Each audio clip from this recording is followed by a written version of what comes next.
Vito has to walk down the street with bodyguards. A 25-year-old journalist has to walk down the street with bodyguards. We're crazy. Gentlemen, instead of helping him, understanding him, or supporting him, or simply respecting his way of doing things, even if some don't like it, they're going after him. I believe there's a campaign in which the government is the main player and in which, in some way, they're trying to suffocate me financially and seeking my death and my character assassination. In Spain, among the free people, there are hardly any who dare to dissent, who dare to interview other people who have been silenced by those in power. There are basically 2, 3, or 4 journalists, right, who in some way are fighting that battle in that sense. And it's a shame because in the end, there are a lot of people who trust and have trusted certain digital media, certain outlets that supposedly were to the right of the government and that they believed could stand up to everything that's happening to this veiled dictatorship. And honestly, they do a disservice to journalism and to Spanish society, which I think deserves better media representation than the outlets we're seeing. Pompidou comes out looking the cleanest. Why isn't Abelos shouting more than he could? Well, because that option is open to him. They've offered him that possibility. Now, Pompidou has already said that nothing will happen from now until October. That is, he, of course, also has a minimum. That's right. He still has a minimum of dignity. And hey, if things happen during the summer, well, I get rid of that problem, right? But everyone knows that the audience's wildcard is called Pompidou. We do know and have information that they are using the naturalized citizens so that they vote for PSOE. They pick you up, put you on an air-conditioned bus, even in Cuba without electricity, give you a snack, throw a party, and make you comfortable, which is good. Now that we're here, people aren't paying much attention to how important this is because of Cuba's own desperation, because we're at a crucial and decisive moment in the history of Spain. Either we come out of this immune to everything or we die.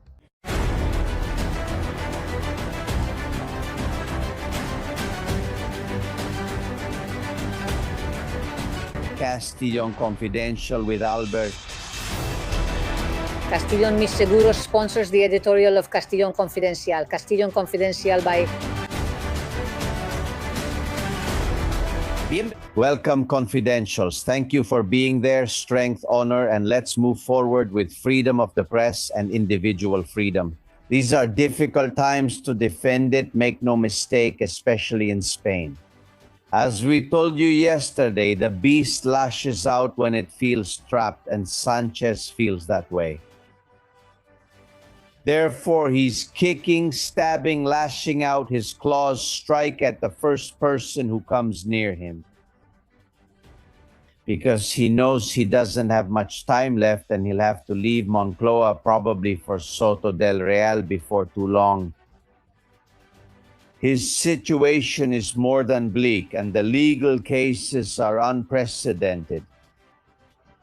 More than 100 members of his inner circle have been indicted. Some are in prison or about to go in. And what's more and more plea deals are being made with the prosecution. And there are former members of his inner circle who want to spill the beans. I'll tell you about that in the coming days. We've received confidential information, but we want to confirm it through more than one source. The truth is that when a dictator finds himself cornered, he uses every means to divert attention. And since he can't handle Judge Calama, Judge Ismael Moreno, or Pedraz, he goes after Vito Quiles. After alternative media outlets, after foundations that make him uncomfortable, or journalists who tell the truth. We are probably the distraction for a king, a dictatorial regime that doesn't know how to live without being in the spotlight. And he always has obedient soldiers on their knees ready to do whatever the boss says. Most of them work at Spanish television's Channel 1 or at Channel 6, but there are some at Channel 44, some at Antena 3, and some at all the radio stations. Even the stations of the Partido Popular also collaborate. By being obedient, when can the enemy hurt them? And look, Vito Quiles has hurt them. A video by Vito Quiles draws a bigger audience than the best television show or the leading morning radio program. And they don't really understand this, they can't grasp it. They call him all sorts of things: agitator, far-right winger. Now they want to call him a fugitive from justice. That's how they've described him for days on several TV channels, fugitive. Let's see if someone catches him on the street and beats him up, right? Or runs him over. They would be happy if that happened. They've tried to objectify him, to make him not seem human, to turn him into something like a doll that anyone feels free to hit. Nothing would please them more than for him to disappear.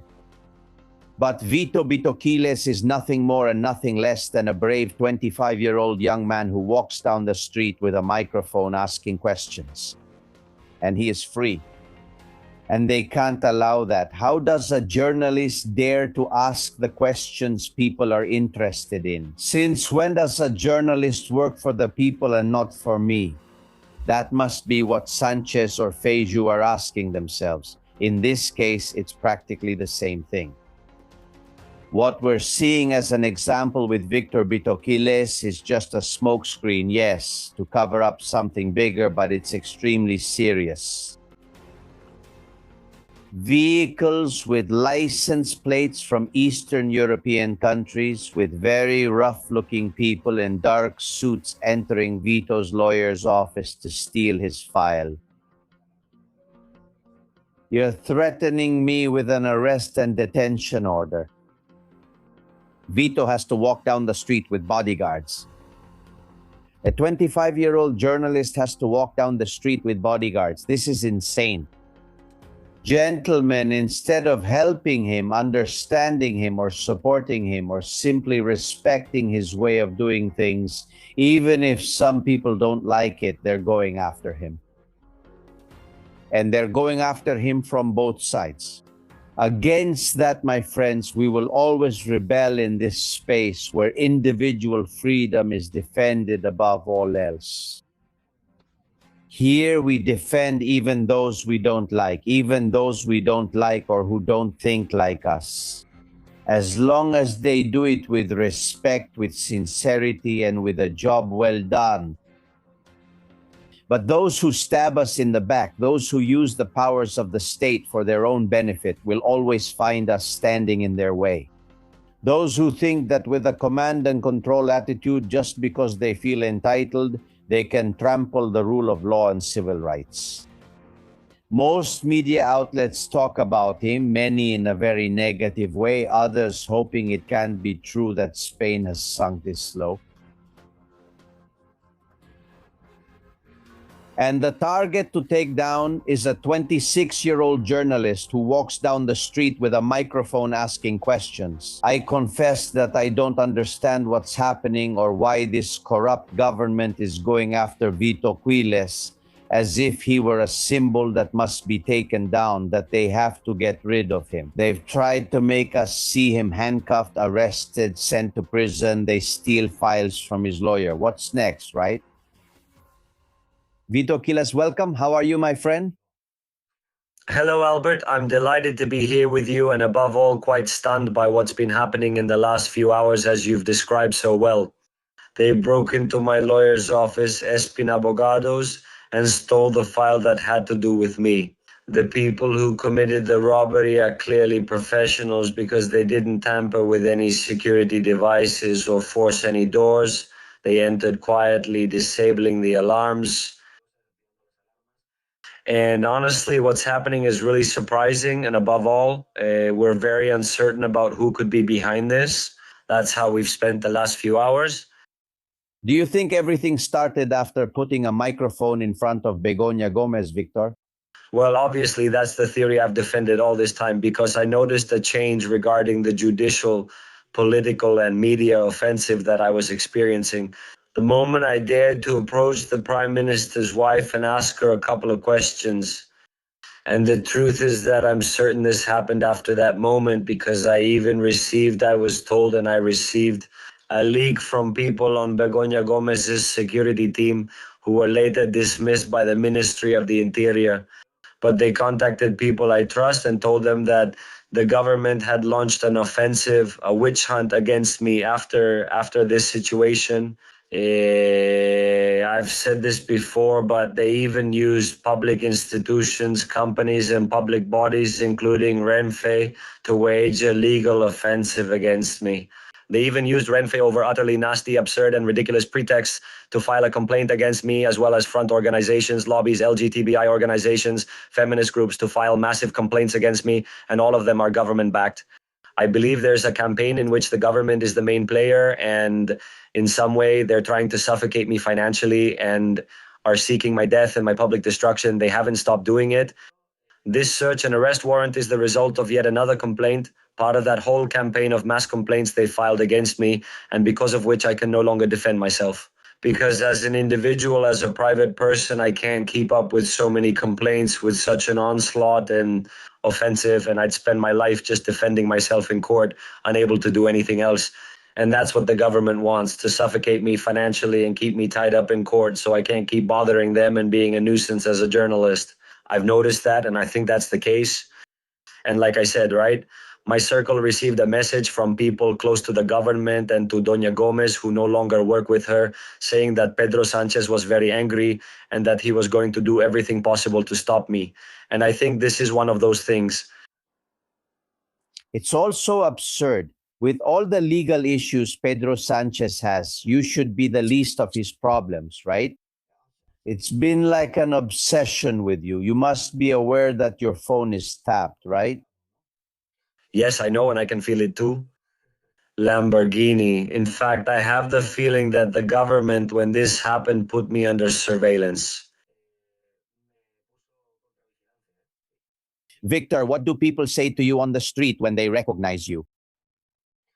Well, people, the truth is that they're very enthusiastic, very happy, and above all, I feel an immense affection because I notice that people defend me and support me. The vast majority in some way don't let themselves be influenced by the corrupt TV stations, the corrupt government, and all the scum who are generally attacking me. And I feel absolutely no scruples about holding accountable the most infamous, most thieving, and most corrupt administration in the history of democracy. And of course, the words I have for all the people who show me their affection are obviously of deep admiration and pride because well, I think it's very difficult to support a public figure who is constantly a public figure who is constantly a public figure who is constantly so exposed and so slandered in all the media. But even so, they do it. They have no fear at all. Many people have lost, as I say, the fear of expressing their support for personalities who are targeted by Sanchez's circle. And I, of course, feel a lot of support, a lot of backing, and I hardly notice anything negative at all out on the street. The same animosity and harassment the government wants or plans to direct at me. The Congress of Deputies managed to get you out, although you haven't stopped doing your job. Is this madness, this attempt to destroy you publicly, affecting you professionally? Well, obviously, because I have less work than before, I obviously have fewer professional opportunities. My media outlet no longer counts on me in that regard because I was selectively removed, not the outlet, but I was personally kicked out. So they can't count on me for that job as a parliamentary correspondent. It's a problem because obviously, like I said, right? It's harder for me to find stories and things to do, but well, I'm holding on. I think in September, the sanction period seems to end unless they keep extending these complaints from the lower house.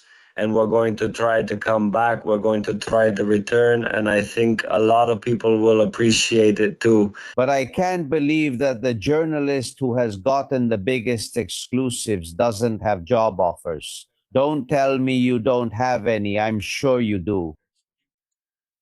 Well, practically none, Albert, because in the end, in this country, people in the media are very afraid they are insecure media outlets. Some media outlets that claim to be brave and to stand up to power have made me offers. And what for? For nothing. Ultimately, all offers were withdrawn after El País published 2 or 3 negative front page stories about me. They're insecure people, people who are afraid, people who live according to what the headlines say in other major media outlets they claim to fight against. And those major media outlets are controlled by the government. So in the end, it's all nonsense. There are hardly any free media outlets in Spain, hardly anyone who dares to dissent, who dares to interview people who are silenced by those in power. There are basically just two of you against those in power. There are basically 2, 3, or 4 journalists, right? The ones who are somehow fighting that battle in that sense. And it's a shame because in the end, there are a lot of people who trust and have trusted certain digital media, certain outlets that were supposedly to the right of the government and that they believed could stand up to everything that's happening to this veiled dictatorship. And honestly, it does a disservice to journalism and to Spanish society, which I think deserves better, to Spanish society, which I believe deserves better media coverage than what we currently have. No doubt. We've seen you at some political events. I know you like politics. Will you enter politics? No, for now, that's ruled out. It's not something I've ruled out for the future either because, well, you never know what could happen. But for now, I'm comfortable doing my job. I think it's necessary. I think that in the media, we need people who represent the citizens with their questions, with their, issues, with their concerns. And I think my future isn't written. I don't know what I'll do if the government puts me in jail, which I hope never happens. But well, I don't know what I'll do in the future. But for now, I think my place is where I am right now, right? In the media opposition to the most corrupt government and the most corrupt media in Europe. And I think I have to be there and I shouldn't make things more difficult on a political level, which are already quite complicated. Well, the only advantage is that time is on your side. This corrupt government doesn't have much time left, whether it's through the courts or through the polls, but it doesn't have much time left. The thing is, don't expect much from the opposition that comes after, you know? No, yeah. Unfortunately, many of us know what the opposition has done whenever they've been in power. When it seemed like they were going to turn over every stone and get rid of all the hosts and panelists who had in some way discredited the profession, quite the opposite. They kept them. I hope they don't repeat this, as I believe the Spanish people would be very disappointed. I hope so. Hey, who must be praying to the heavens right now that you don't come back? Who is your worst enemy out there? It seemed to us that Pachi Lopez has been very happy since you stopped chasing him. Would it be him or not? Well, I think Pachi Lopez is quite happy that I'm no longer in the Congress of Deputies. Even so, I still chase him and try to ask him the questions that they don't ask inside the Congress or outside on the street, where he feels quite uncomfortable every time he sees me. But anyway, I would tell him not to celebrate too much because in just over a month, I'll be back in Congress and he'll have to see me again in the press room. If they haven't kicked him out before me, which could happen given our unstable government with so many resignations and people under investigation, he might have to leave before I do. So don't celebrate too much and you'll probably see me again soon. But even Oscar Puente must be very happy since every time he can, he leaks some information about me to Renfe so they can report me, to Renfe so they can report me, to people so they can slander me, or to El Plural or another media outlet so they can attack me. He's enjoying not seeing me around, but he'll have to deal with me soon, no doubt about it. Thank you. Thank you. As much as you can tell me, are you protecting yourself against possible physical attacks? Well, let's see. Anyone who knows me knows that I have a job, and when I'm working in my profession and in reporting, I go with a bodyguard because I can't go out on the street or go to certain places in Madrid or certain places in Spain or to certain events where there are certain people without security. It's really sad that in a free country, just for disagreeing, you have to risk being physically assaulted, being attacked. And I try to protect myself as best I can, but it's true that I don't really have the means, right? That public officials have, that ministers and other politicians and opposition leaders have in order to be protected. In the end, like you said at the beginning, right? I'm a 25-year-old guy who has nothing more than a microphone, which is my means of communication and the resources I have to work with. Whatever might happen to me, obviously, well, I don't have that kind of protection that others have, of course. 25 years old and working as a journalist with a bodyguard? We didn't even see this during the time when ETA was active. Victor, not even then did I see this. Earlier, you mentioned that they want to put me in jail. Do you think that could happen? And if it happens, are you prepared to endure a few days or weeks wherever they want to put you? Well, I don't think they'll be able to put me in jail because there's no reason to put me in jail unless Spain turns completely into a dictatorship where they start kidnapping and imprisoning people for their ideas. I think right now we're not too far from that happening, but it still doesn't seem like it's going to happen. And I don't give any reason to be put in jail. I don't commit crimes. I don't break the law. I'm not a criminal like the government's partners. Victor, what do you wish for and what message do you want to send to the thousands, tens of thousands of followers who are watching you now? Well, I would tell them to stay the course since these are difficult times. They're going to see absolutely everything. They're going to see how they come after us, things that shouldn't happen to us, that shouldn't be happening, that are unjustified, that are illegitimate, and in many cases, even illegal and suspicious, like the ones that have been happening to me. But don't lose heart. Don't give up the fight. Don't abandon this cause. Don't give up. In short, the ideas that I represent, because in the end, there's one thing that became clear to me, especially when something so tragic happened, right? Within the American community, with the assassination of Charlie Kirk, with whom I obviously don't compare myself because I think he was a brilliant guy. And I still have a lot of work to do to even come close to much of the messaging he put out. But anyway, he is a role model and I really admire the work he did. He used to say that even if they ended up killing him, and even if they get rid of him, they won't be able to get rid of his ideas.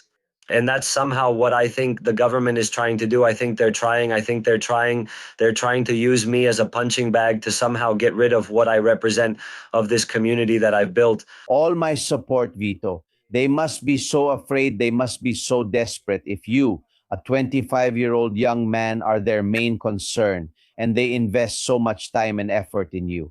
They're finished. They don't know it yet, but they're finished. Long live Vito. Cheer up. Stay strong. We still have a lot of battles ahead. A hug, my friend.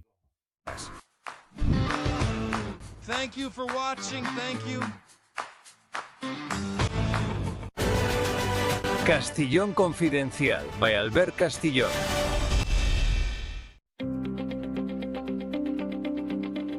Sindeuda Group is discreet.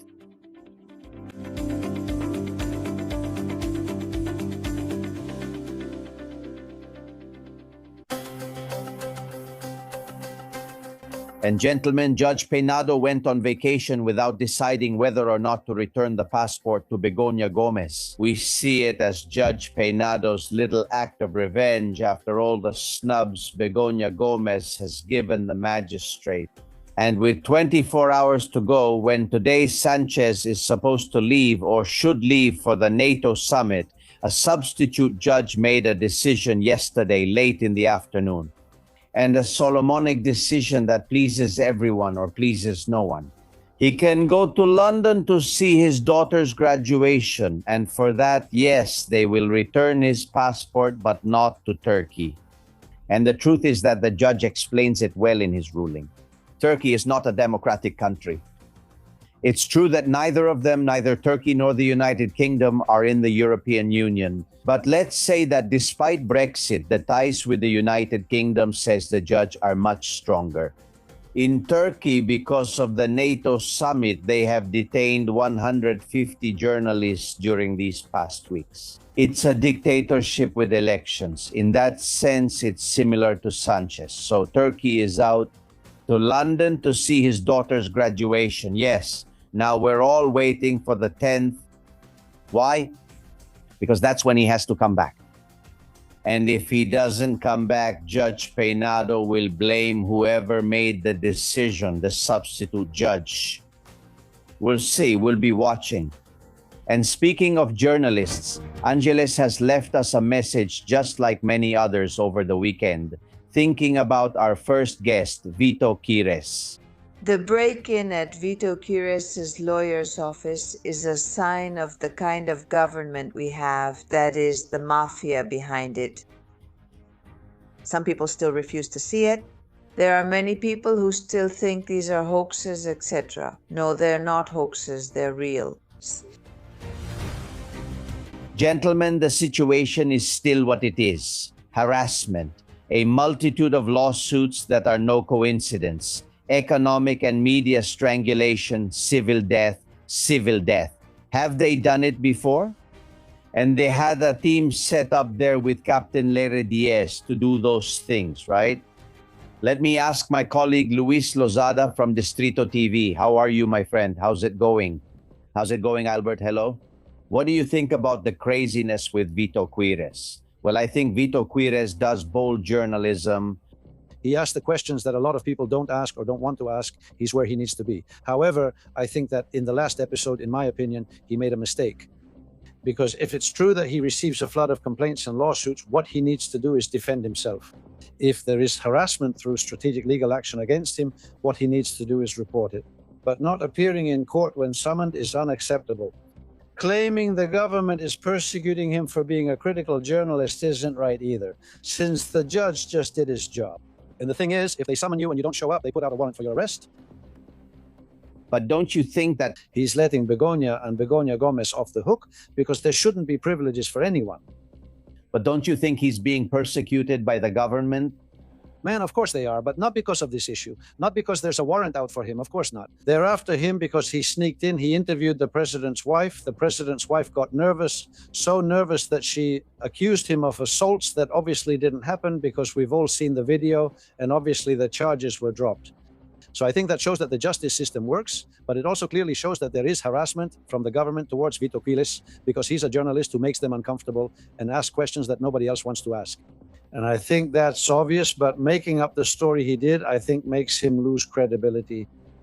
I understand you. Here, there are hundreds of people with arrest warrants in Spain because they don't show up before a judge. What's the difference here?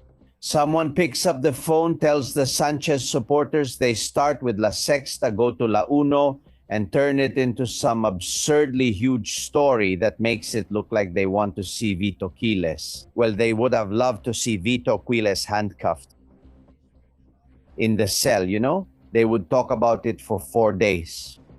But anyway, I think we already know this part. It makes me really sad that the Spanish state has come to this, you know? To the harassment and takedown of a 25-year-old journalist to divert attention as a symbol that they're still alive. I don't care. The reason doesn't matter to me, but the fact that there's harassment and takedown of a 25-year-old journalist, that's a fact.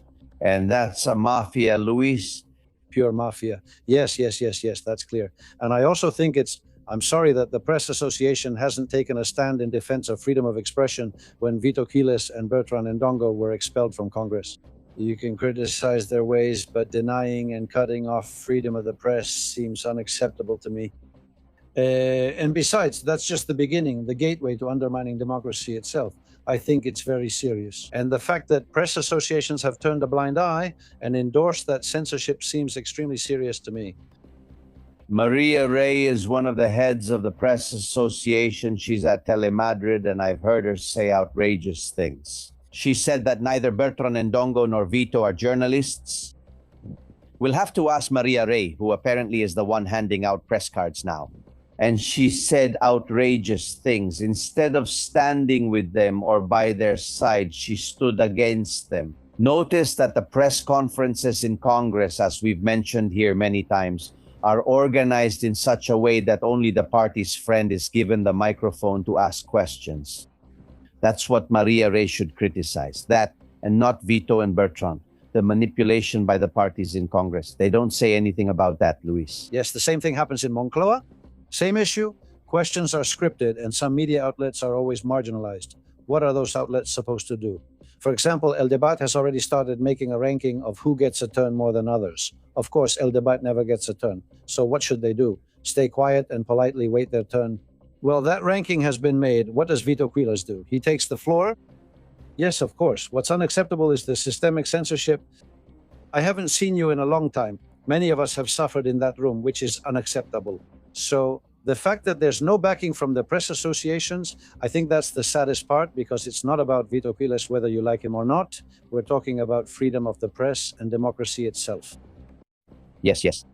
Honestly, our profession leaves a lot to be desired, Luis. You and I have talked about it before. You and I have spent decades in different media outlets. I've never seen the journalism profession so low, so out of place, so unwilling to fight against power, so obedient to the orders they're given. There are only a handful of us, barely 4, who dare to slam our fists on the table. And I'm talking about both the PP and the PSOE. The PP's media, end up on Channel 1 and La Sexta, whitewashed in 5 minutes. This isn't about bipartisanship. They get along just fine, don't they? Yes. Is it true that the profession is really devalued and barely exists anymore, or is it very rare? The courageous journalist, the journalist who wants to uncover the truth, who wants to investigate, who wants to go down into the sewers to discover things, those things that nobody wants to be told, but that are actually the real news. Well, unfortunately, that spirit, that style is becoming more and more rare. But unfortunately, there are also shortages in the police force. For example, in the UCO, there are more and more vacancies.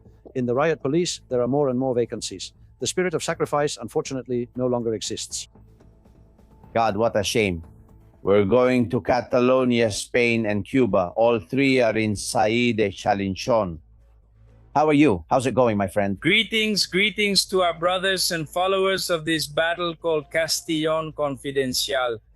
I was listening to you very closely, and the first thing that came to my mind, that thing you've surely heard that says, first they came for the socialists and I kept silent because I wasn't a socialist. Yes. Then they came for the trade unionists and I stayed silent because I wasn't one. They came for the Jews and I didn't say anything because I wasn't Jewish. And when they came for me, there was no one left to speak for me. And I think that's what's happening, especially with these journalists and judges and police and people who have sold out to power, believing that it's forever, believing that the rule of law doesn't work. You know that from the very first minute when things were at their darkest. I said that all these people were going to fall, that all these people were going to go to jail, that all these people were going to pay, because I have immense faith in democracy. Since, as I said before in the previous show, I lost a homeland and I'm not going to lose another. And I refuse to have that kind of thinking no matter how dark things are.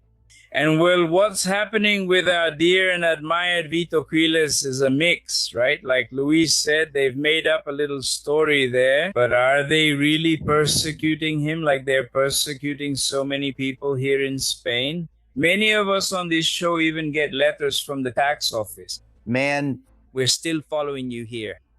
They've already remembered and they don't forget about me. They've loved me a lot for 15 years. Hey, first there's a smile. Come on, Conchita loved a phrase that she heard from Cayetana Alvarez de Toledo. Listen. I heard a phrase from Cayetana Alvarez de Toledo that really stuck with me, and it's really great. That Larry walked through the institutions of the state, as if Pedro owned the place, saunas and all. Imagine, I'm dying of laughter. It's good, Luis. This one's good.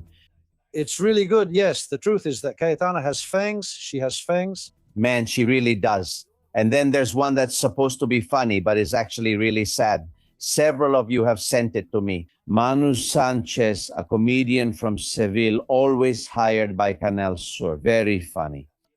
They've given him a show on Channel 1, and I understand he has to prove himself to stay. How do you prove yourself on Channel 1? Well, by talking about fascism, the fascists. But he really went way too far. Just listen. That phrase is starting to catch on in the streets. Have a worse time than a fascist watching the World Cup. Let's go over it. Germany eliminated.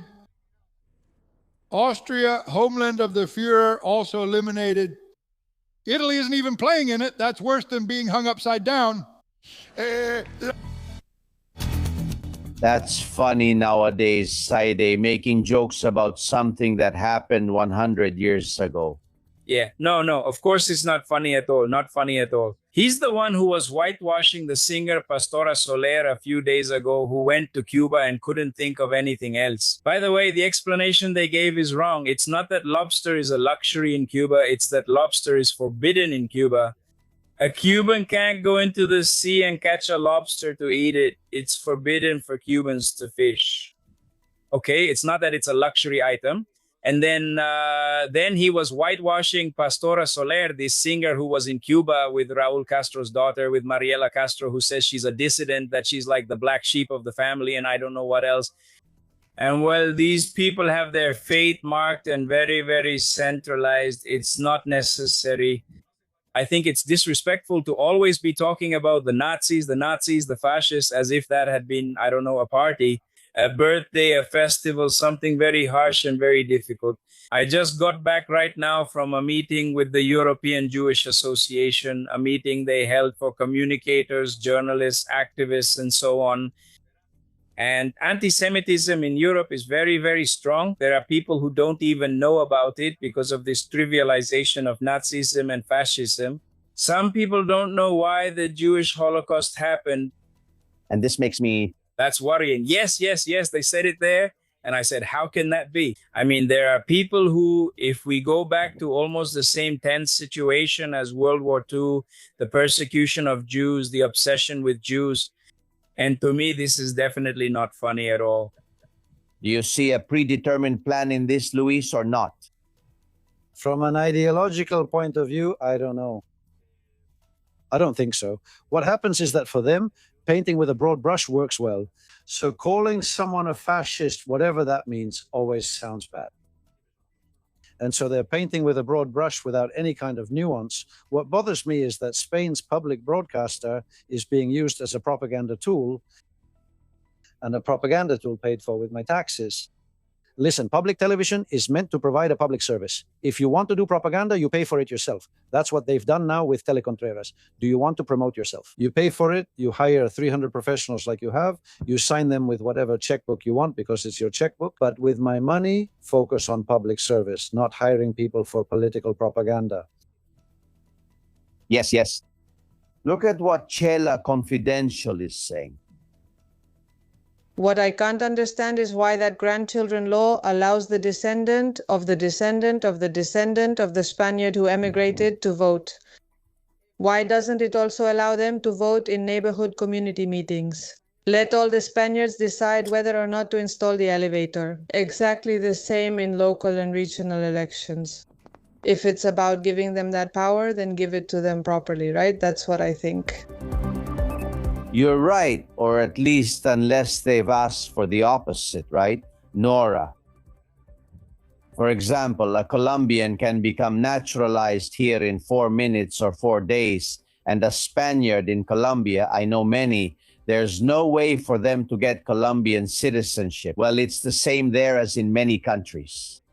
Look, I imagine you're Cuba and you have direct information from your country of origin, Saide, that they tell you that you can become Spanish, that maybe you can get a minimum benefit of 400 euros. For a Cuban, that's like being a multimillionaire. Come on, I understand that there are lines in the street. There are, right? Well, you know that we've been denouncing this on the show. Zoe did it. I was saying the same thing too, with that same sing-song tone, as they say in Cuba. We are very concerned because obviously those people are descendants, they are relatives. We could argue whether they are or not. But anyway, there is a historical link between Cuba and Spain that ended in 1898, which is ancient history. But we do know, and we have information, that they are using the naturalized citizens so that they vote for the PSOE. They take them, put them on a bus. Imagine in Cuba now, where there's no electricity, a bus with air conditioning, they take you, give you a little snack, throw you a party, you're fine. And they tell you, well, since we're here, vote for the PSOE. And that's what I find terrible. It's quite an operation, isn't it? Among the relatives saying that they are victims, right? That they find themselves in the middle of this situation, and that people don't really care much about the disappearance of Celeste de Cuba itself.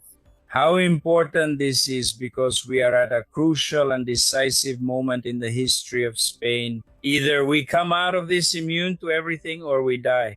And apparently the government has found a little loophole to allegedly cheat and deceive. We're seeing that the overseas absentee vote in the last regional elections and these kinds of things have given a result that's completely different from the local perspective. The other day, I was arguing with a woman on social media. She said, I'm not going to vote for PSOE or PP or Vox. I said, so who are you going to vote for? Are you going to vote for Esquerra Republicana, for Junts? Which party are you going to vote for? The woman couldn't answer me, and I said, this is the problem. You don't know Spain. I understand that you have an emotional connection with your grandfather, your great-grandfather, whatever. That's fine. I respect that.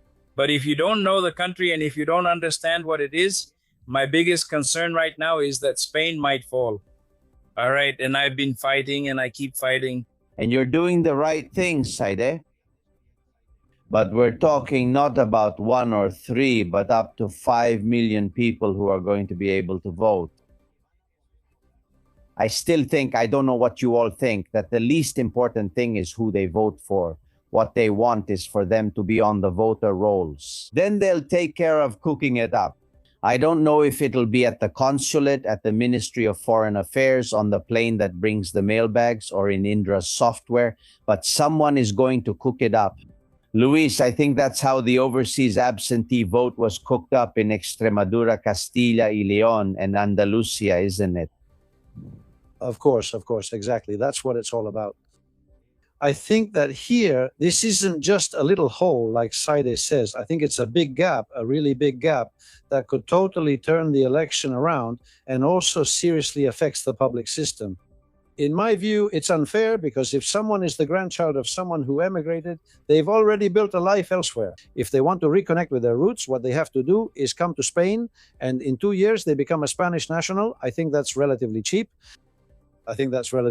So this thing about handing out citizenship and in such an exaggerated way, I just don't understand it. It's now open not only to those repressed during the Franco era, but to all who have emigrated. For those repressed during the Franco era, you just need a Socialist Party stamp to prove it. So it's actually very lax and a total free-for-all. But then what they do is herd all those people, take them out for a snack, and so on and so on. But also, like you said, if none of that worked, because this is a funnel, first I pay off a lot of people, then I try to get them to vote for me, and if they don't vote for me, it doesn't matter. I just make it up because no one is going to complain, because the one who became a citizen does it because he wants to have insurance, free health insurance, because he wants to have life insurance. He has Spanish nationality and thus a European passport. And also he can get the minimum living income, which is already 700 euros. And if he's over 52 years old, he can get a pension until he dies. I mean, it's an amazing deal. So what happens then? There's a rush for it, because if the Socialist Party approves and says my grandfather was repressed, true or not, it's a free-for-all. Will anyone check that? No. Then there's the second part, post-fraud, post. Because, of course, you can also decide in which province someone votes. So maybe it's convenient for this guy to vote in Teruel, another in Cuenca, and another in Tenerife, exactly where it suits me. That's why the term electoral engineering that Feiju used the other day seems to me the most appropriate. So is all this science fiction? Actually, it's not. We've already seen how His Holiness Sanchez manages the ballot boxes in his primaries, taking them in and out of the box in the room whenever it suits him. We've seen him cheat twice in his primaries. So what do we think? That here he's going to be super clean when controls are absolutely impossible in Tegucigalpa? Well, there's obviously reason for suspicion.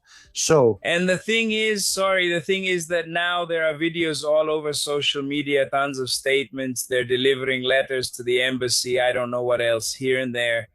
They found themselves in the middle of a problem, okay? They feel like victims because they're being denied the chance to get their passport, and they're not looking out for their grandparents' homeland, for preserving their grandparents' homeland. That's the most worrying thing. Also, Spain, as they say, there's a song in Cuba that says Havana can't take anymore. I mean, there's no room for more people here. We would need to expand the system so that more people can enter the system. Now, if you put 5 million more people in, the system is already overwhelmed. It will be even more overwhelmed. And then all of us who are here, then everyone will be blamed. Immigrants will be blamed for the drugs, all the immigrants. And all those things, to me, worry me because a communist, in short, I've realized they're trying to win the civil war with the law as their method. They're trying to seize power because they can't win an election, as always, the things communists do. So the people who are listening to me need to understand that this isn't against them, that they found themselves in the middle of a situation where they're being used. They can't deny it since we have the testimonies. That they take them out for snacks, that they take them to parties, and that they take them to events so they'll vote for the PSOE. What's more, how is it that the government has made a deal with a company from the Communist Party to speed up naturalizations? I mean, who are the first ones who are going to come through that door? Communist Party members and privileged kids, even though the program is for all Cubans, are the ones who get to study at universities abroad, like in Spain, while only children of ministers and elites benefit despite claims of great Cuban education. So we have to stop that, at least until that dictatorship ends, and then look at this issue of the grandchildren law, at least put it on hold until after the elections, and then we'll see how we solve it. But anyway, be careful. I'm really outraged. Be careful, Saide, because with the grandchildren law, as you said, 1.5 million has been given to a company of the Castro government. They're going to put all the criminals who need to leave the country there, all the criminals who need to escape from the clutches of the United States. And many will end up in Barcelona, where you are.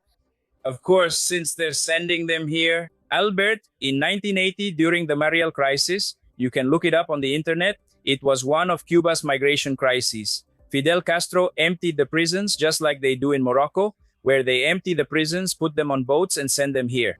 They emptied the prisons, and criminals, mentally unstable people, all kinds of people arrived in the United States. And they're going to send a bunch of troublemakers through there too, and people aren't taking it seriously. We're warning you. You're absolutely right. The question here is, why is it taking so long to stop this? There are several complaints. The courts are very slow.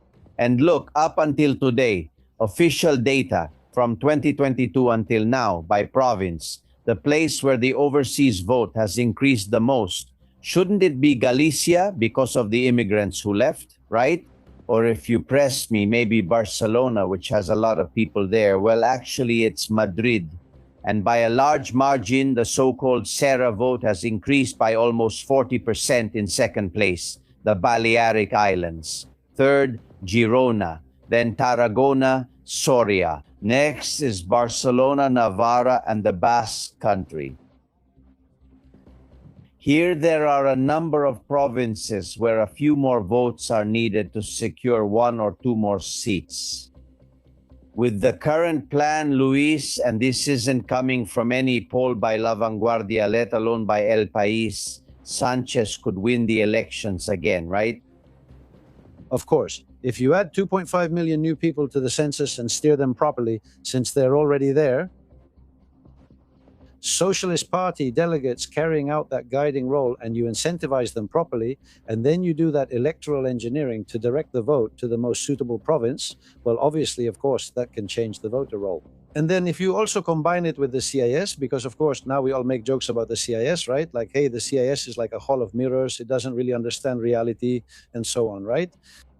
But the goal is to produce a result that closely resembles the one from the CIS, so they can say, look, there hasn't been any rigging here. The CIS has been warning about this for a while. Exactly. So I think it's all very well organized, unfortunately.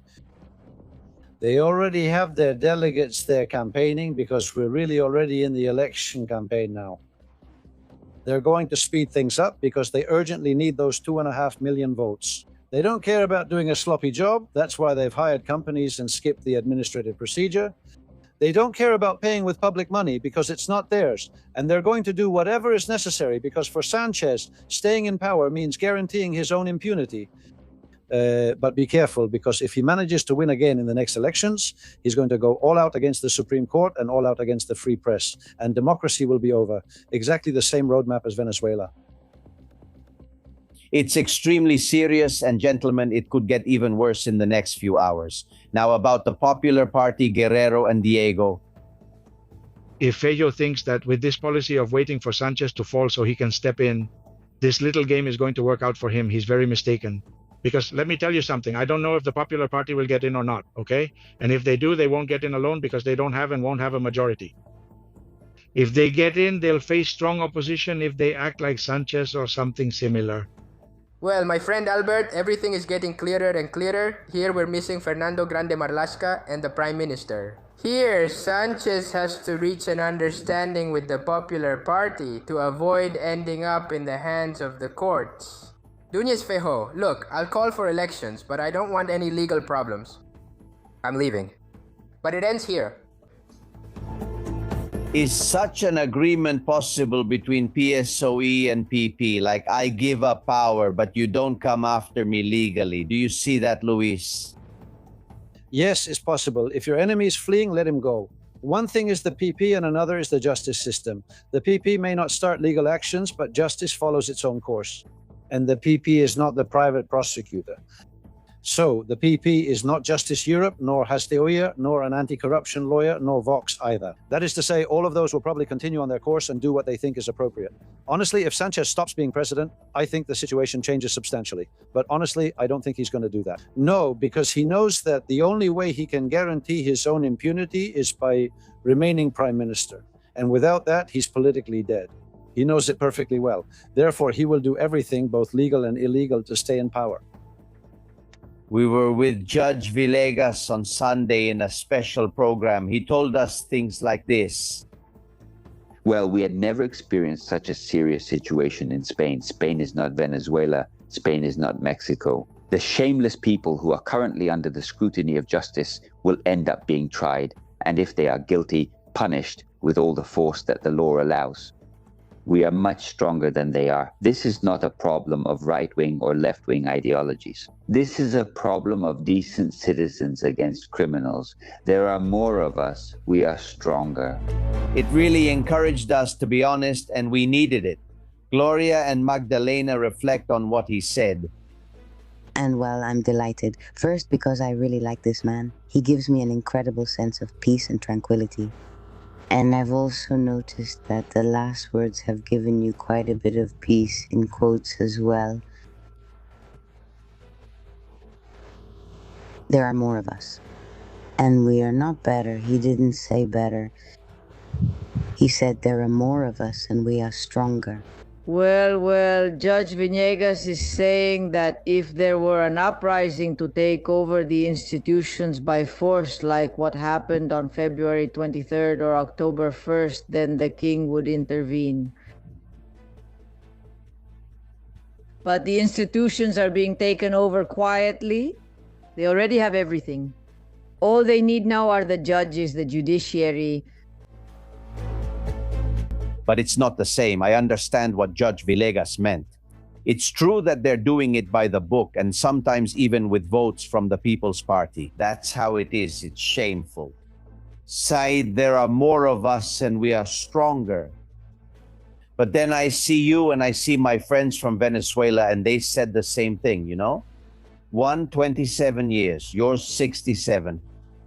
What is the turning point that can keep us from making the same mistake you might have made? Well, we're right now exactly at that, on the line, right? On the point of no return. This is the moment. I wasn't so worried about votes cast by Spaniards abroad because in many countries, in Italy and in other countries, there are many naturalized citizens. For example, there are many Argentinians who are Italian who don't even speak Italian and nothing has ever happened about it, you know? People ask more or less there's a trend, but this is done on purpose, you know? So we're at a very crucial moment. This is the moment of the final battle for Spain's freedom, for the preservation of our freedoms.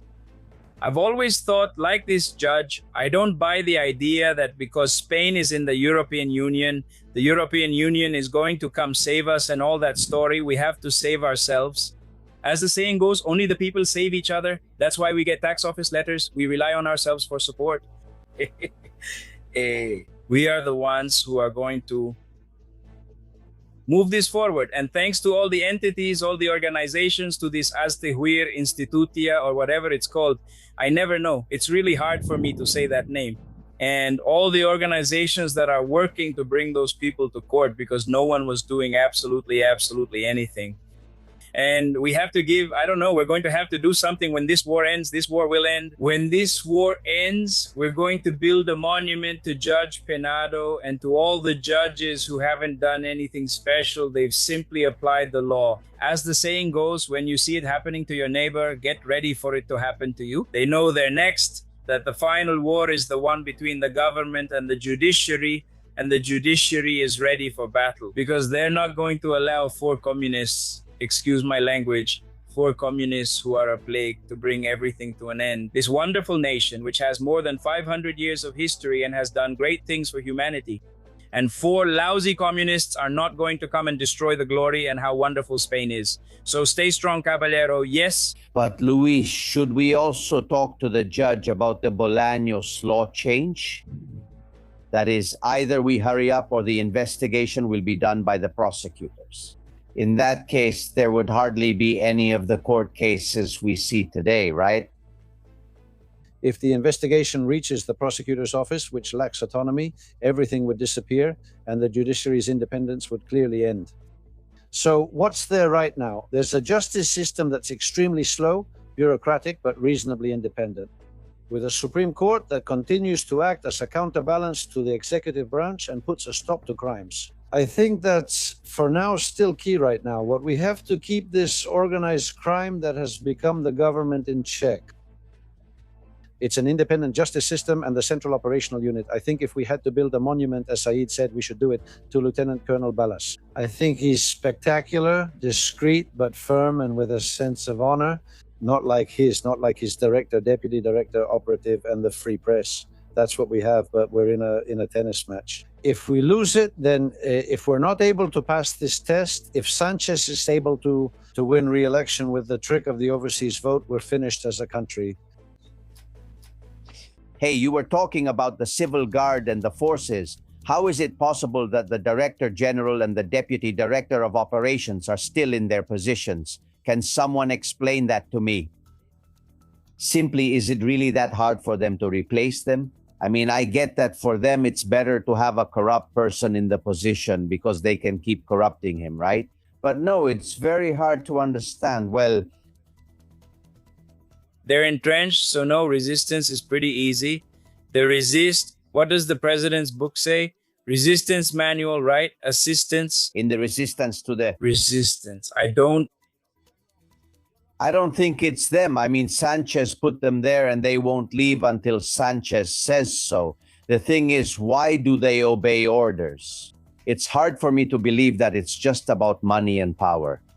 Sometimes I think maybe they're afraid of him, and there are many who are afraid of him, but it's a physical fear, like Sanchez as the head of a mafia, or that they're being blackmailed, and that's why they're not free to do what they want. And I'm talking about, well, there are dozens of cases. Luis, them. Let's see, they're acting as a buffer for Sanchez. Sanchez, why doesn't he dismiss them? Well, for him, they're a firewall, so it's better to have a corrupt person who must stay silent. Why don't they resign or speak up? Because they've been offered a pardon, because Pumpido is the key to everything. Pumpido is the one who cleans everything up. Why isn't Abalos speaking out more than he is? Because that option is open to him. They've given him that option. Pumpido has already said nothing will happen before October. He still has some dignity, and if something happens over the summer, I can avoid that problem then. But everyone knows that the audience's wildcard is called Pumpido then. Entonces, why doesn't anyone go home? Well, because they've been offered impunity, so now they have to put up with the indignity of the Deputy Director of Operations. Looking at themselves in the mirror in the mornings, after telling everyone to look the other way, to turn sideways like birds. After having sworn that honor is my motto, looking in the mirror and seeing that image. To me, that seems like that really is a shame. That really is a punishment. Looking at yourself in the mirror every day and seeing indignity personified. There is a general director, Margarita Robles, who has been defense minister and hasn't acted because she says there isn't enough evidence. But if there's already a judicial indictment, what more do you need, especially since you're a judge? What more evidence do you need than a judicial indictment to carry out what the regulatory code tells you? Which shows that Margarita Robles, who presents herself to the public as, look, I'm an honest, proper, responsible, educated person, is part of the package.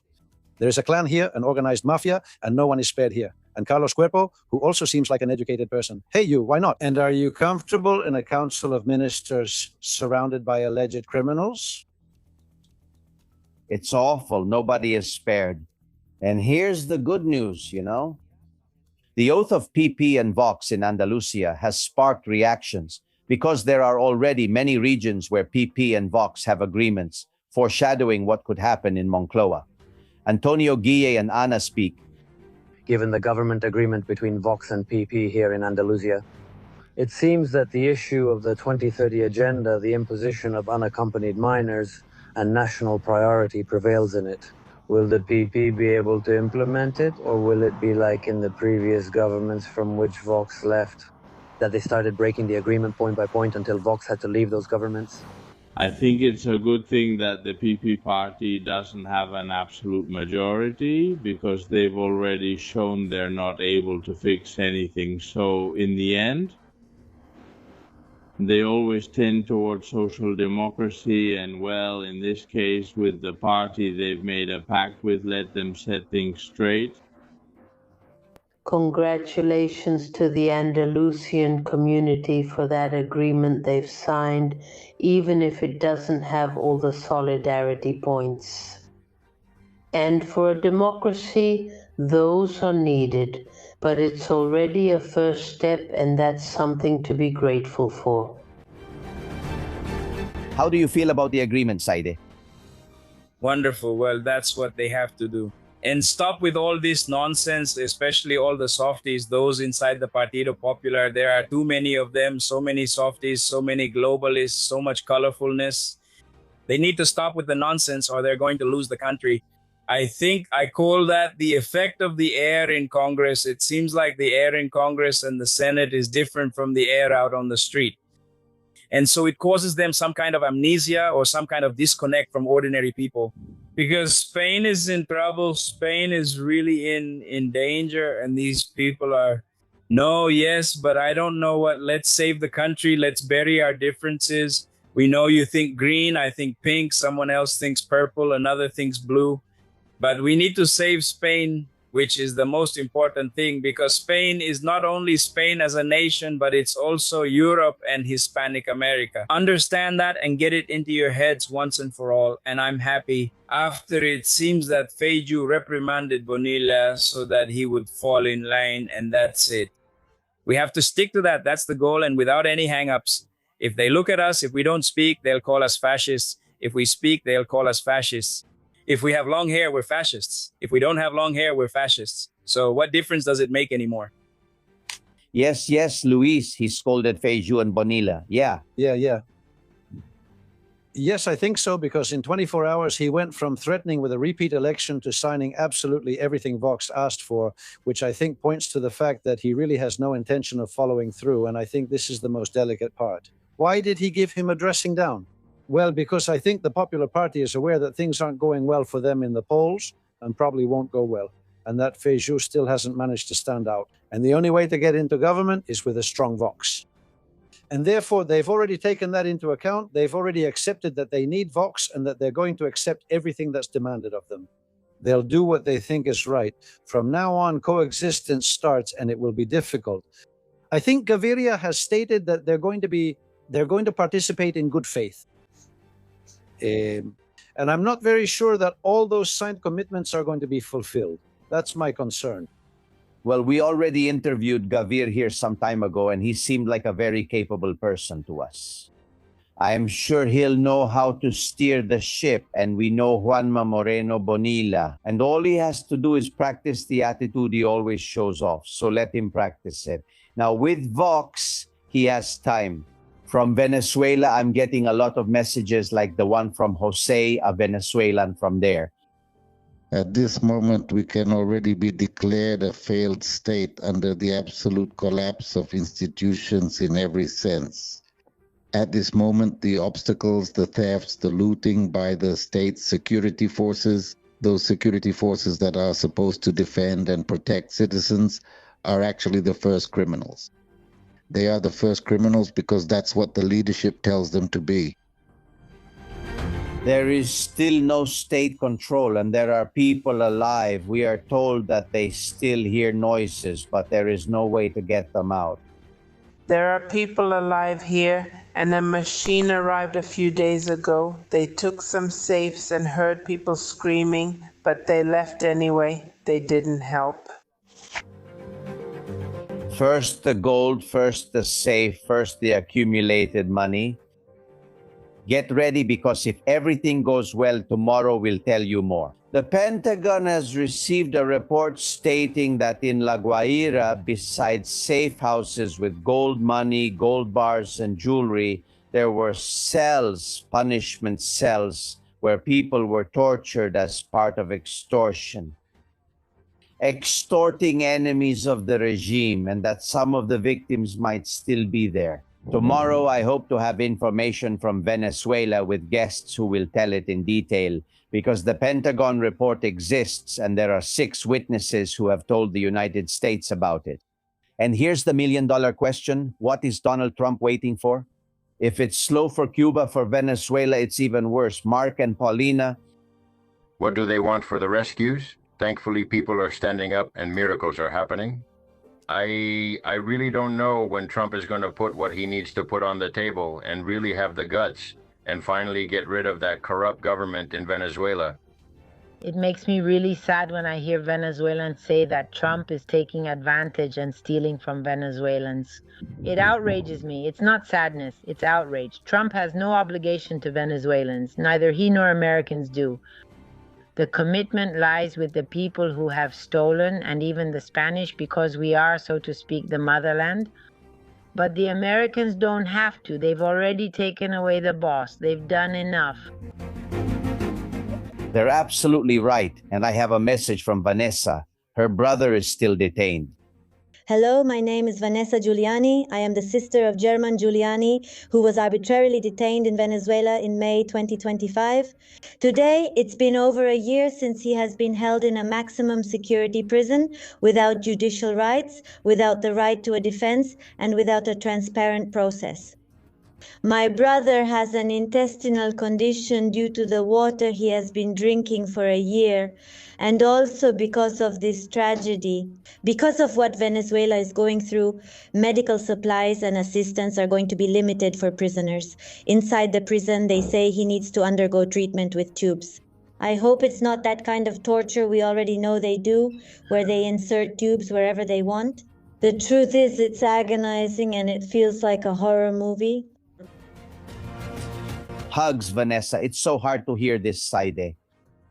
This isn't the United States anymore. This is the UN that's just clueless. Here, it's organizations that are still in the country, and instead of fighting to defend these people, they're taking money from the Chavista regime.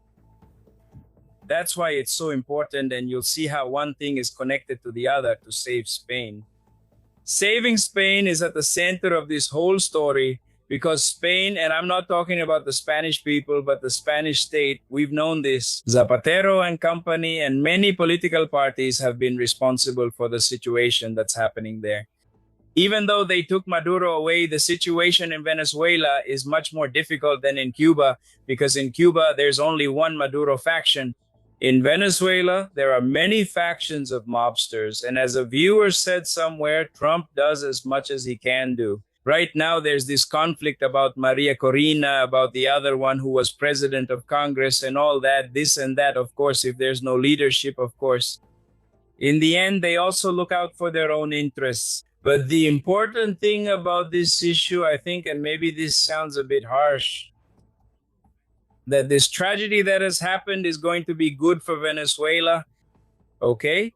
This has changed everything. This is going to speed everything up. I know we all I'm the first one who wants Venezuela to be free. I wish I could wake up tomorrow hearing that Diaz-Canel is already gone and it's all over. But well, this isn't on our timetable. It's God's timing and the timing of those who act in these situations.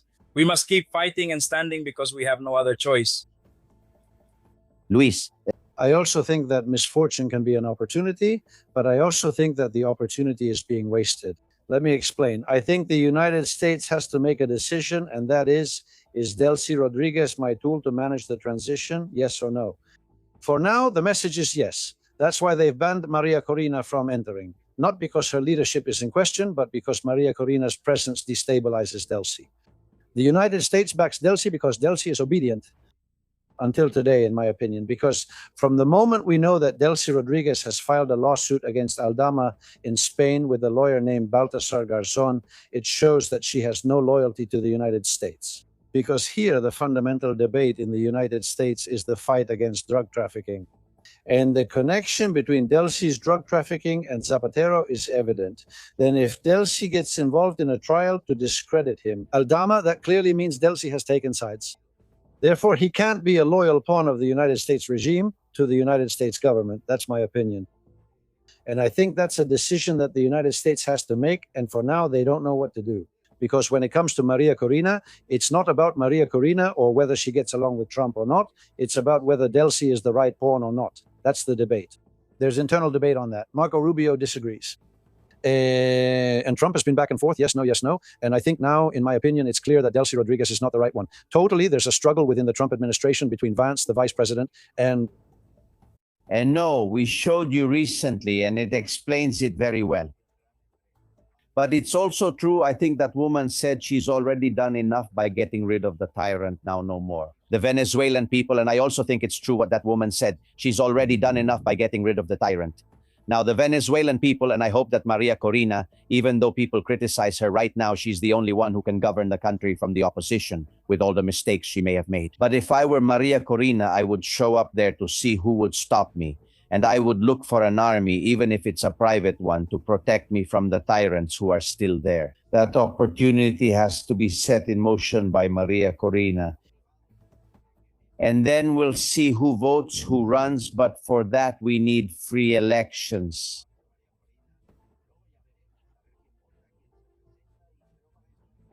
Let's not let Trump do it. I think he's already done a lot. That's how I see it. Friends, let's go to the newsroom. Come on, Susanna, let's go. Last ones.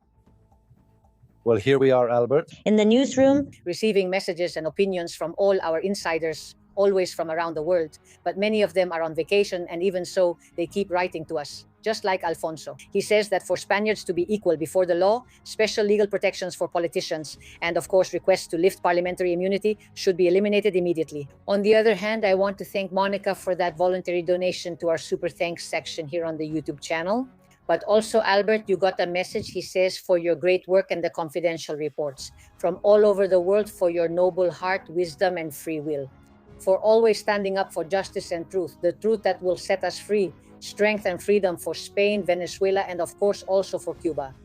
On the other hand, KKG says that Gertrude is very scary. She is very scary to me, in this case to him, but she is also scaring everyone in the government. On the other hand, Carlos says that I oppose Judge Penado returning the passport to the corrupt wife of the president, because why? She has practically crossed every line and then some. Luis San says that we are reaching very dangerous levels. I am scared, really scared. And the citizens also feel very harassed. Thanks to Judge Villegas, Lillian writes to us and says about that show. Of course, she's referring to last Sunday's show, which was very successful, and you can watch it because we have it posted. Judge Villegas, with his hope, tells us and is inspiring many Spaniards, touching all our hearts. And I have no doubt that there are more good Spaniards than bad ones. Greetings and thank you for bringing the magistrate. It is a luxury and a privilege to be able to listen to him. G. He explains to us that in order to carry out the tax disobedience plan, which you mentioned a couple of days ago, using urban planning tools, collaboration from the justice system is needed to delay the proceedings until there is a change of government. And later, a law or decree law in regulatory form would be required to exonerate those involved. This would be the definitive formula to stop financing this Chavista government of Spain. Carlos writes to us and says Albert doesn't rest on Sundays, Mondays, Saturdays, or any day. He is a true hero who should be internationally recognized for his work. Mari Maripas says, I totally agree. We never get tired of thanking him for everything he is doing, especially to keep us Spaniards informed no matter what day it is. And we'll leave it here. Albert, it's true to remember all these interviews you've been doing throughout the week. Well, you already know that we have everything uploaded on our channels and that we also have that digital newspaper, CastilonConfidencial.com, which is free and keeps you well informed. Thank you. Thank you very much. We're self-employed. We don't even rest on Sundays. No way. And when have we ever gotten sick? Have you ever gotten sick in your life, Luis? Never. And you, Saide? I had a fractured foot with a boot. I looked like a cosmonaut, and I still did it. Not us. We have excellent health. Man, you tell me. By the way, I've received some messages saying that you look like someone, Saide. Forgive me. Forgive me, like Don Quim. No, worse. Zapatero's secretary, Gertrudis. Maybe it's the hair. Let's see. There's a resemblance, but you talk. He says no. Luis says no. You don't see it? Man, no. I'd have to lighten my skin a little more and maybe straighten my hair a bit more, maybe. No, it's the hair. People are mean. Well, no, let's see. Maybe a bit of a resemblance, mostly the hair. But what happens is... You know what they were going to say? That I look like Don Quim, which I've accepted, but now they say I look like Gertrudis. Well, like Gertrudis, which is worse. Gertrudis would love to look like you. Saide, a big hug. Saide Chalinchon, thank you, my friend. Luis Lozada, a hug. I'll see you in Distrito. Take care. There it is on Distrito TV. Well, gentlemen, Sanchez took away every honorary medal from the best psychiatrist Spain had, at least in the 20th century. We're talking about Antonio Vallejo Nájera. Are there reasons to expel Vallejo Nájera from the ranks of those worthy of a decoration or not? What did he do? Is it true that he was the Spanish Mengele, as Sanchez said? The historian will tell you in a minute. You are listening to Castillon Confidential. We'll be expecting you at the Casa del Agua con Gas, Vichy Catalan.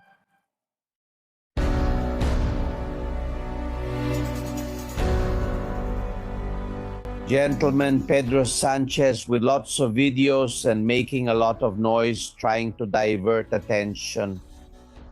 He has withdrawn the Grand Cross of Health, the highest award that can be given to a doctor in Spain, from Antonio Vallejo Nájera. He says he was the Spanish Mengele. Well, he says this about him. Listen to him. How is it possible that in 2026, a man who claimed that women had, and I quote, atrophied intelligence, end quote, and that their only mission was to have children for the nation, still holds one of the highest honors of the state? I'm talking about Antonio Vallejo Nájera, the chief psychiatrist of Francoism, known as the Spanish Mengele for his despicable experiments on the supposed experiences of the race. A man who was the chief psychiatrist of Francoism, known as Mengele, who also claimed that political equality meant people were mentally inferior, and who labeled people through his despicable experiments, and who labeled progressive people as sick. Let's see, the last thing he said, I don't want to risk it, but if he's saying, as Vallejo Nájera did, that progressives are sick, I'd keep looking into it. Let's see, Paco Alvarez, how are you? How's it going, my friend? Well, here I am, man, watching these increasingly futile and stupid attempts by these people to get us to look the other way. But it's the terrible truth, absolutely terrible. Let's set the scene. He was born in the 1800s. He was the first professor of psychiatry in Spain, and the surnames Vallejo and Nájera are still highly respected today. Was he really the first, the Spanish Mengele, as Sanchez says? Absolutely not. That's nonsense he got from Wikipedia, where some editors said that about him. But obviously he didn't carry out any kind of experiment, vivisection, or anything like that. I mean, calling him the Spanish Mengele is a complete exaggeration. Is it true that he, like the whole movement that existed in Spain and around the world at that time, was a supporter of eugenics, of a branch of psychiatry that suggested the environment could change people, right? I mean, that the evolution of the race could somehow be controlled if only, let's say, perfect people were allowed to reproduce. That sounds very Nazi, but actually everyone was doing it. In fact, the first Congress on eugenics that took place in Spain was in 1933, right in the middle of the Second Republic in Madrid.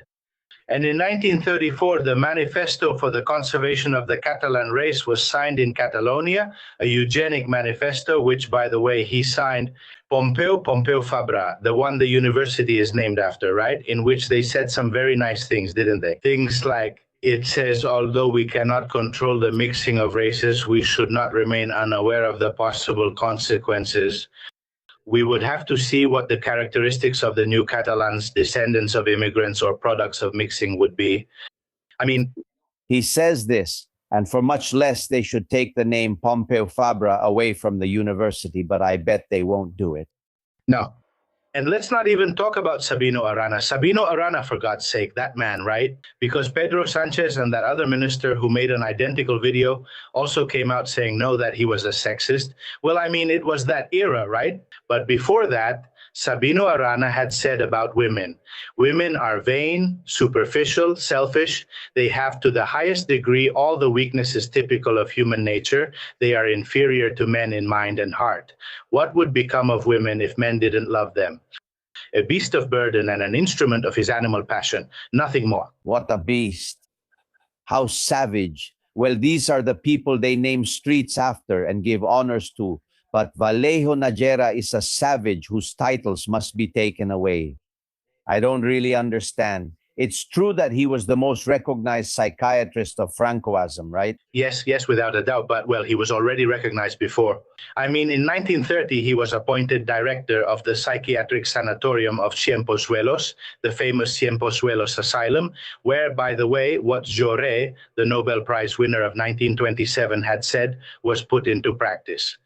I mean, I want to say he was at the top of the scientific world in his day.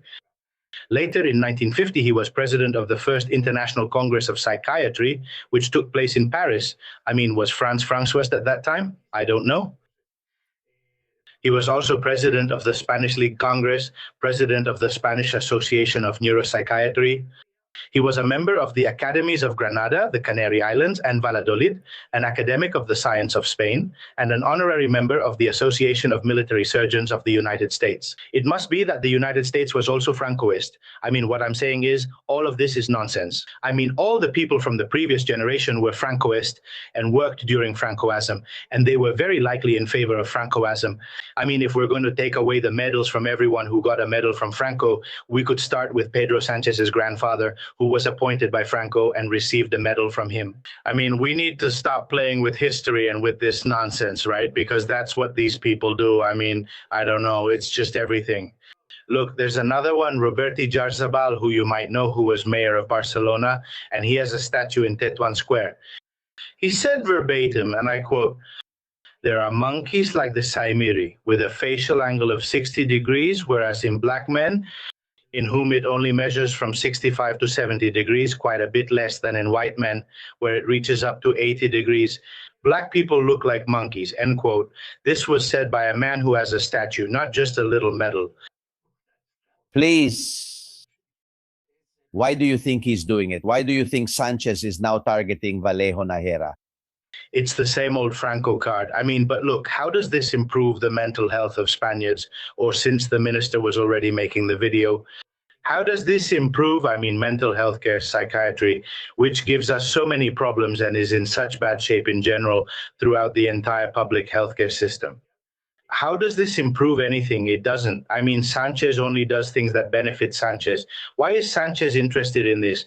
Well, I don't know. Or maybe it's because he wants to say that we're all crazy. Or maybe it's because he played the Franco card, in this case, the Vallejo Najera one, because that Mengele thing, Mengele probably sounded really good to him, you know? Nothing to do with it? I would have liked an analysis by Professor Vallejo Najera of Sanchez's psyche. You and I would pay for that. Yes, that's true. That would be great. Wow, my goodness. Don Antonio's head would explode. Well, let it be clear, gentlemen, whether they take away medals or not, history remains. It can't be changed, and it is what it is. The shame is that now they politicize it and keep creating that division between good and bad. Sanchez doesn't deserve another minute of our time, and to the Vallejo Nayera family, a big hug from here. Because, of course, it must be terrible for them to hear their grandfather or great-grandfather being called practically genocidal, right? It's outrageous. It's outrageous. Paco, a hug. We'll continue. And on Friday, stories here with heroes. Take care. That's how things are. Hugs, hugs. See you later. Muchas gracias. Isabel, thank you for your encouragement. Hello, Albert and family. You are great fighters despite all the adversity you have faced. Keep going. You are the best. Hugs. I love it when they say Albert and family. It's like we don't know each other, but it feels like we do. I've been listening to messages from Isabel, just like from many of you for years, and we like them more and more each time. And folks, please be very careful to prevent forest fires. There are people who are starting them on purpose. Begonia, who wishes to remain anonymous, just sent us images of this very close to Barcelona in Semenat. Hello, I'm sending you a couple of videos. I'm from Sant Semenat in the province of Barcelona. Here we have a natural park, and I just left work and found a fire on the mountain, and there are several hot spots. It was set on purpose. For sure, for sure. I hope you called the fire department before the show. I'm sure you did, and that other people have done it too. You have to act very quickly, and then you have to catch those who do it. Let's see if they learn their lesson. I love this movie poster, River. It says the demons of Moncloa, and of course there's Gertrudis, Lera, Zapatero, Sanchez, and Zapatero's daughters. I mean, it's a movie, a horror movie with these faces. It couldn't be anything else. Fernando, who is confidential, has found the Performing Arts Office. It was in Catalonia. You guys are so suspicious. How would Pedro Sanchez's brother know where the Performing Arts Office was? They set him up. They trapped the guy. How was he supposed to know? Walking around Figueras here in Girona, I found the Performing Arts Office, and he was looking for it in Badajoz. How was he supposed to find it? It's no longer the Performing Arts Office, it's the Temple of the Performing Arts. There. Thank you very much. In Figueras, which is far from Badajoz. Well, Abel sends me an AI-generated image that's a perfect allegory of reality. You can see Lieutenant General Manuel Llamas, the one who sold out. Is he still active or in the civil guard? The one who said to turn sideways so as not to investigate Sanchez's circle. And the Duke of Ahumada, the founder of the Corps, comes to see him.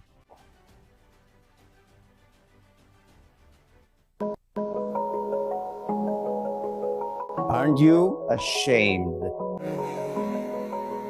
Aren't you ashamed? 4 words, but so well said. Most civil guards aren't like Manuel Llamas, fortunately. Well, Enrique sent it to me, artificial intelligence. Listen to Sanchez here. Yes, I need a one-way plane ticket. For July 10th, departing from London to the Dominican Republic. The ticket should be in Begonia Gomez's name. Maximum discretion. Hey, well, don't be surprised. Don't be surprised if in the end they leave and never come back. At the end of the month, 5 weeks of vacation. There are people who tell me many informants, let them go, let them run away. At least we get rid of them, and it's not a bad idea, although I think they shouldn't run away. They should go, as I always say, from Moncloa to Soto del Real and not to the town, which is beautiful. You already know where. Well, there's more. This really touched my soul. Imagine that in First Days, the dating show, there's Sanchez and Zapatero the Bejeweled. Watch. The woman who wins me over has to be like me. Honest doesn't lie. I hate lying. And she has to like saunas. All right, Pedrito, I'll get your date. Just make sure she isn't looking sad. So, where are you from and what do you do? I'm a jeweler from Soto del Real. How about you? I live in a palace and I have a degree in territorial mass destruction. She's smoking hot. He kind of looks like Brad Pitt, doesn't he? I love it. You know what's best? in the heart of Sanchez, it says Pinocchio fan and Chistora lover. That's the best way to describe Sanchez. I can't think of a better one. Well, Zapatero is a fan of glitter and Gertrudis with Freud Lannister leading the way, doing her job as a loyal secretary. Take a look. It says here that you have education and experience in the private sector. Is that right? That's right. And you'll see that I have a specialized training in yes, whatever you say. Leave here right now. In the PSOE, we don't want degenerates like you. Oh, it's so hot. Hi, Chochito. Is this where you can sign up for the Lista party? Of course. Did you bring your resume? What did you say? I said yes, I brought a big butt. All right. You passed the first test. Do you have any legal issues or a criminal record? Yes. Man, I don't. But she's definitely after me, that little troublemaker. Now tell me, if I give you this envelope, what do you think? Well, that they're non-taxable business expenses. I don't want to say too much yet, but your profile seems unbeatable to me so far. Keep it up. Let's continue. I'll call the intern for a moment. Yes. Holy crap. Lund, but if you're not a farmer, what are you doing with those 2 melons? Oh. What the heck? What a set you've got. Great. You can go now, yes? Yes. Please come with me now so we can begin the field tests. Of course, field tests. With all these ingredients, you can launder money really well. So we estimate that the construction will be done in 6 months. Stop messing around and let's get to what's important. When are the hookers coming? You have to choose the person you would pick to be your trusted personal advisor if you were a minister. Number 5 inspires a lot of confidence in me. Go ahead, number 5. When do we start talking? Stop. We have a court order to search the headquarters. It's time. Don't worry. UCO searches. They usually happen almost every day. This is an epic act of fascism. It's lawfare and an attack on my fundamental rights. All right. I think you meet all the requirements to join the Socialist Party. Welcome to the PSOE. Yes, gentlemen, the friends from Barrio Sauna make it happen just like it is every day at the PSOE headquarters. That's how the daily routine is. How they choose the candidates, how they make ends meet, what they do with the envelopes. Mafia and criminal organizations, we laugh at them. Soon they won't even let us do that. And of course, they keep stealing while we talk here. I understand that someone in some office will say, let them. And every show they broadcast doesn't earn anything and we get rich with their money. It's possible that relationship exists. Tomorrow we will insist on ending this corrupt regime, this one and others. It's our duty, and we would like you to join us. See you tomorrow, friends.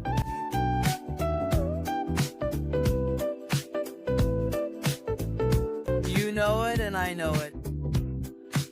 Thank you. We are confidential. You are confidential. I am confidential. All confidential. All confidential. But shh, only for open minds and for awakened people.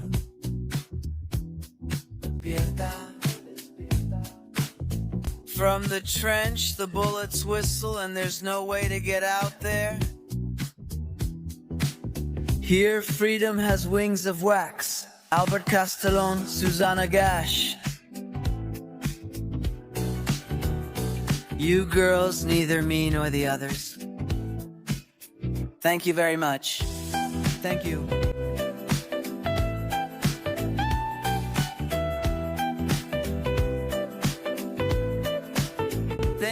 Thank you, and with that, see you tomorrow at 8.